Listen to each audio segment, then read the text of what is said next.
Sa mga ekonomista, may law of supply and demand. Basta't may pangangailangan, may oportunidad. At hanggat may naiinitan, may nababagay na pampalamig. Huwag kayong hahara-hara sa masikip na kalyeng ito kung saan matatagpuan ang nagpapalamig daw ng ulo ng mga siga ng Tondo. Malamig po. Ang mga palamig ni Aling Consuelo. At ang isa sa kanilang best sellers, saging konyelo. Kada araw, sila mismo ang gumagawa ng mga sangkap. Mula sa minatamis na saba, hanggang sa leche flan.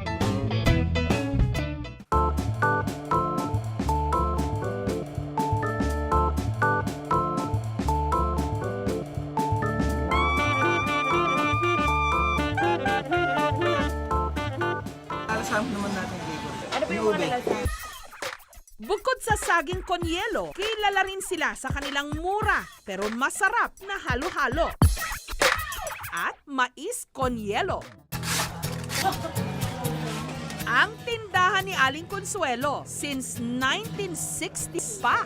Nagsimula lang daw si Aling Consuelo sa puhunang 15 sentimos. Hindi pa raw uso noon ang plastic at lalagyang styrofoam. Kaya ang mga una nilang suki, kanya-kanyang dala ng baso o mangkok. Anay ko, siya namimili ng saging sa Divisoria. Wala siyang katulong ha. Kung sa ano, inano niya lahat talaga. Ginapang niya kami magkakapatid. Dahil sa negosyong ito, nakapagtapos ang mga anak ni Aling Consuelo. Lahat sila nag-aaral. Siyempre, maliit ang mangungutang ang nanay. Ang kukuha ang pambayad sa halo-halo. Kaya kailangan masipag silang magtinda. Pag hindi sila masipag magtinda ng araw ng mga ate ko, kukurutin sa singit yan. Matapos pumanaw si Aling Consuelo taong 2014, ang anak niyang si Nanef ang nagpatuloy ng negosyo. Malaki yung naitulong talaga. Kasi parang ano yan, parang langis. Hindi na namin alam kung paano na.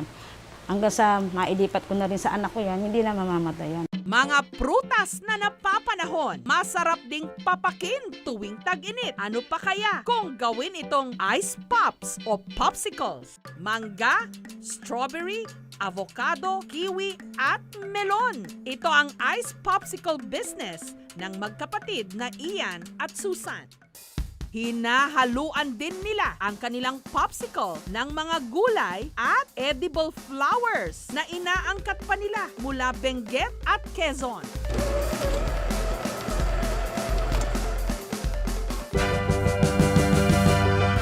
Freeze natin to for 3 days.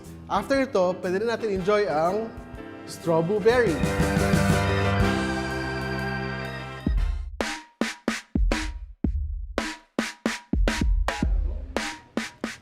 Heto pang nakakatuwa, may hugot ang negosyong ito ni Ian at Susan. We couldn't afford to buy ice cream. Si Mami, hindi naman siya magpapagrabyado. So ang ginawa niya, every Saturday, gumagawa siya ng popsicles. Kaya ito rin ang kanilang naging inspirasyon para itayo ang kanilang ice popsicle business. Malusog kami masyado. Habang gumagawa ng ice pops yung parents namin, lalo na si Mommy, yung pag okay na siya, tatawagin niya kami. Sasabihin niya, "Where's my little boo-boos?" So doon namin nakuha yung pangalan Little Boo. 60 pesos kada piraso. Mainam daw para sa mga nagda-diet at health conscious dahil sugar-free at gluten-free din daw. Nagsimula lang daw sila sa 100 pisong puhunan. Samantalang ngayon, ang kanilang kinikita, milyon-milyon. May sarili na silang pabrika. Nag-e-export na rin sila sa Hong Kong, Singapore at Malaysia. Bongga! Sa farm namang ito sa Angat, Bulacan. Pagputok pa lang ng araw, abala na si Mang Florencio sa paghahanda para gatasan ang kanyang mga ipinapastol na kalabaw.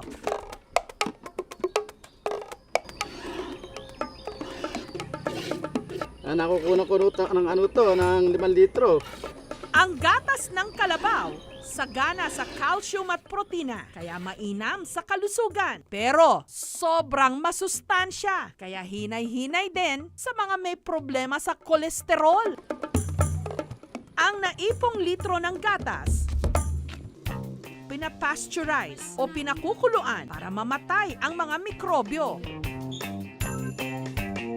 Ilalagay na po natin siya sa ice bath. Gagawin nila itong Carabao Milk Ice Cream.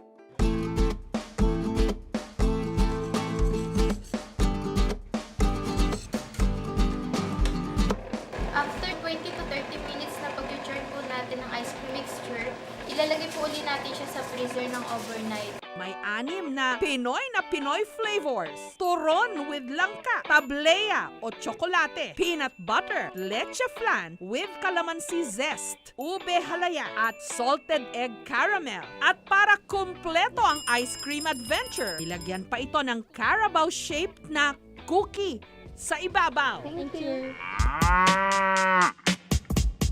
It's really good. Like, I really feel the darkness of the chocolate. At some point it's also fresh. And I like it because as I'm allergic to lactose, I like the fact that this is with Carabao milk. Nagsimula nung story ni Erica dito, nung entrepreneurs, na papunta siya dito sa GK Enchanted Farm na sa 2014. Kita niya nung pina-underdeveloped industry talaga is dairy. 98% of dairy products in the market are imported. Tapos, nandito na sa Bulacan, ang daming Carabao farmers na milyon ng Carabao sa Pilipinas. So, doon nagsimula nung idea, pwede na i-develop ng produkto na gagamitin ng gatas ng farmers at saka ng dairy products na dito sa Bulacan. Pero kung may palamig na masang-masa, ito yon inilalako sa mga kalsada, ice crumble o scramble. Sa mga bitin sa isang serving, heto ang para sa inyo, Giant Ice Scramble. Ang higanteng palamig na ito may timbang na 1.5 kilos, katumbas ng 6 na plastic cups ng scramble. At ang presentation, Instagrammable.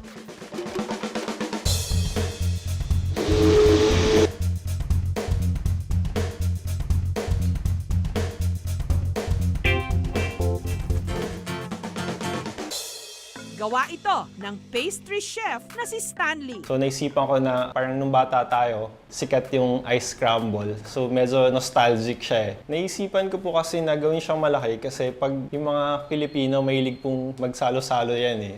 It's good kasi lahat ng mga cookies na ino-offer nila dito, masasample mo na with just this order kasi ang dami niyang toppings. Init na ho ba kayo sa lagpas 40 o halos 50 degrees centigrade na temperatura ngayong tag-init? Chill lang, lilipas din ito. Thank you for watching mga kapuso. Kung nagustuhan niyo po ang videong ito, subscribe na sa GMA Public Affairs YouTube channel and don't forget to hit the bell button for our latest updates.